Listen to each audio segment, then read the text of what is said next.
Hi అండి. Welcome to my channel. మనం ఎప్పుడైనా రెస్టారెంట్కి వెళ్ళినప్పుడు ఎగ్ కర్రీ కనుక ఆర్డర్ చేసుకున్నామంటే రేటు మాత్రం అద్దరిపోతుందండి. టేస్ట్ మాత్రం చాలా బాగుంటుంది. కానీ అదే రుచితో మనం తక్కువ ఖర్చుతో ఇంట్లోనే చాలా సింపుల్గా ఈజీగా చేసుకోవచ్చండి. దీనికి స్టవ్ పైన ఒక బాండీ పెట్టుకొని ఒక స్పూన్ ఆయిల్ వేసుకోండి. పావు స్పూన్ కారం, పావు స్పూన్ సాల్ట్, పావు స్పూన్ పసుపు ఇందులో వేసుకోండి. ఆయిల్లో వేసుకొని ఒక్కసారి ఇది మొత్తం కలిసేటట్లు తిప్పుకొని మనం గుడ్లు ఉడకబెట్టి పక్కన పెట్టుకోవాలండి. మీరు ఎన్ని గుడ్లు వేసుకోవాలనుకుంటే అన్ని గుడ్లు ఉడకబెట్టుకోండి. నేనైతే ఒక 8 గుడ్లు వేస్తున్నాను. దీనిలో ఈ ఆయిల్లో వేసేసి గుడ్లు చక్కగా వేయించుకోండి. ఈ విధంగా వేయించుకుంటే ఉప్పు కారం చక్కగా గుడ్లకు పడుతుంది. చప్పగా ఉండవు అస్సలు గుడ్లు, చాలా రుచిగా ఉంటాయండి. ఈ విధంగా వేయించుకోండి చక్కగా.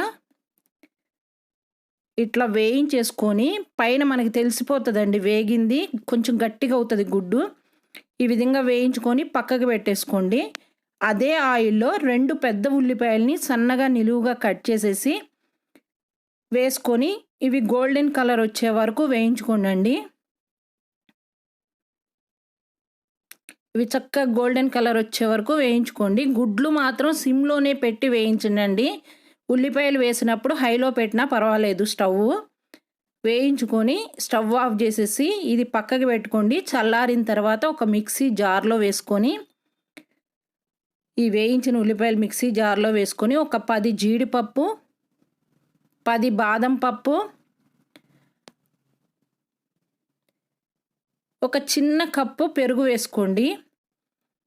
చిన్న కప్పు అంటే ఒక 3 స్పూన్ల పెరుగు వేసుకోండి. వేసుకొని దీన్ని మెత్తగా మిక్సీ వేసేసుకోండి. మెత్తని పేస్ట్ లాగా మిక్సీ వేసుకోండి.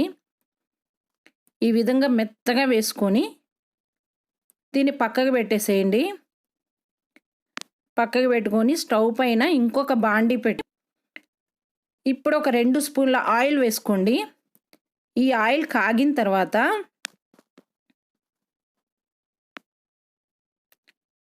అర స్పూను జీలకర్ర,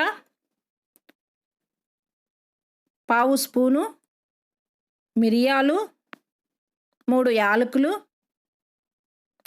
ఒక ఇంచు దాల్చిన చెక్క ముక్క చిన్న ముక్కలుగా చేసి వేసుకోండి. ఇది కొంచెం వేగిన తర్వాత ఒక పెద్ద ఉల్లిపాయని సన్న ముక్కలు చిన్నగా కట్ చేసి ఇదే ఆయిల్లో వేసుకోండి. వేసుకొని ఇవి గోల్డెన్ బ్రౌన్ కలర్ వచ్చే వరకు వేయించుకోండి. ఈ ఉల్లిపాయలు చక్కగా పచ్చి వాసన పోయే వరకు వేయించుకొని ఈ విధంగా వేగిన తర్వాత దీనిలో ఒక స్పూను అల్లం వెల్లుల్లి పేస్ట్ వేసుకోండి.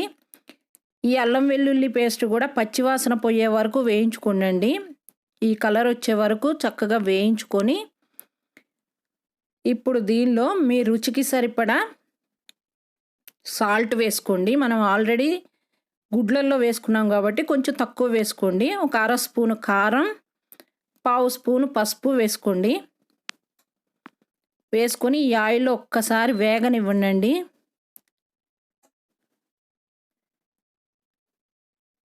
ఇది ఈ విధంగా కొంచెం వేగిన తర్వాత ఒక అర గ్లాస్ వాటర్ పోసేసి ఈ ఉల్లిపాయలు మెత్తగా మగ్గే వరకు ఉడకాలి కాబట్టి ఒక అర గ్లాస్ వాటర్ వేసేసి ఉడకనివ్వండి. దీన్ని ఉల్లిపాయలు చాలా మెత్తగా స్మూత్గా అయిపోతాయండి. ఈ విధంగా కొంచెం ఒక 5 నిమిషాలు ఉడికిన తర్వాత మనం మిక్సీ వేసి పెట్టుకున్న పేస్ట్ ఉంది కదా, అది వేసేసేయండి. వేసి దీన్ని ఒక్కసారి మొత్తం తిప్పుకొని మసాలా అంతా పట్టేటట్లు తిప్పుకొని ఇప్పుడు ఒక అర స్పూను ధనియాల పొడి, పావు స్పూను జీలకర్ర పొడి వేసుకోండి. వేసుకొని ఈ మసాలా కూడా చక్కగా ఒక్కసారి తిప్పుకోండి. తిప్పుకొని ఒక 2 పచ్చిమిర్చిని చిన్నగా కట్ చేసి వేసుకోండి. ఇప్పుడు ఒక 3 టమాటాలు సన్న ముక్కలుగా కట్ చేసి వేసుకోండి. వేసుకుని ఒక 5 నిమిషాలు ఉడికిందంటే టమాటా మగ్గిపోతుందండి. ఈ టమాటా కొంచెం మగ్గిన తర్వాత ఒక స్పూన్ కసూరి మేతి వేసుకోండి. కసూరి మేతి అంటే ఏం లేదండి, మెంతి ఆకు ఎండబెట్టి వేస్తారు అంతేను. లేదు మనకి షాపులలో కసూరి మేతి అంటే దొరుకుతుంది, లేదంటే మెంతి ఆకు ఎండబెట్టిన మెంతి ఆకండి. ఇప్పుడు ఒక గ్లాస్ వాటర్ పోసుకొని, మనం ఆల్రెడీ మిక్సీ పట్టున్నాం కదా, అదే మిక్సీలో ఒక గ్లాస్ వాటర్ పోసేసుకొని ఈ కర్రీలో వేసేసేయండి. వేసేసి మూత పెట్టేసి ఉడకనివ్వండి. టమాటా మెత్తగా స్మూత్గా ఉడికిపోవాలి. ఈ విధంగా కొత్త ఉడికేటప్పుడు ఒక 10 నిమిషాలు పడుతుందండి ఇది ఉడకటానికి. ఈ విధంగా చక్కగా కొత్త ఉడికేటప్పుడు టమాటాలు మెత్తగా అయిపోయి ఉంటాయి కదా, అప్పుడు మనం వేయించి పెట్టుకున్న గుడ్లు వేసేసేయండి. గుడ్లు వేసి ఒక్కసారి తిప్పుకొని దీనిలో కొంచెం కొత్తిమీర జల్లేసి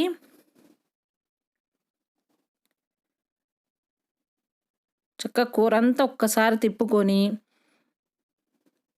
దీనికి మూత పెట్టేసి గుడ్లు వేసిన తర్వాత ఒక 5 నిమిషాలు ఉడకనివ్వండి.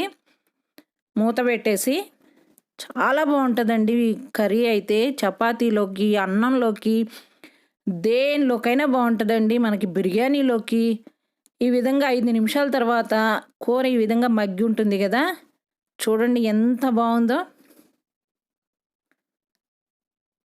అంతే అండి, స్టవ్ ఆఫ్ చేసేసి కూర అయిపోయింది. స్టవ్ ఆఫ్ చేసేసి మనం అన్నంలో అయినా, చపాతీలో అయినా, బిర్యానీలో అయినా, దేనిలో తిన్నా కూడా చాలా బాగుంటుందండి. రెస్టారెంట్లో మళ్ళీ ఎప్పుడు ఆర్డర్ చేసుకోమండి, అంత బాగుంటుంది. మనం అసలు ఆర్డర్ చేసుకోవాలి అన్న ఆలోచన కూడా రాదండి మనకి, అంత టేస్టీగా ఉంటుంది. నా రెసిపీ కనుక మీకు నచ్చినట్లయితే నా ఛానల్ని సబ్స్క్రైబ్ చేయండి, లైక్ చేయండి, షేర్ చేయండి.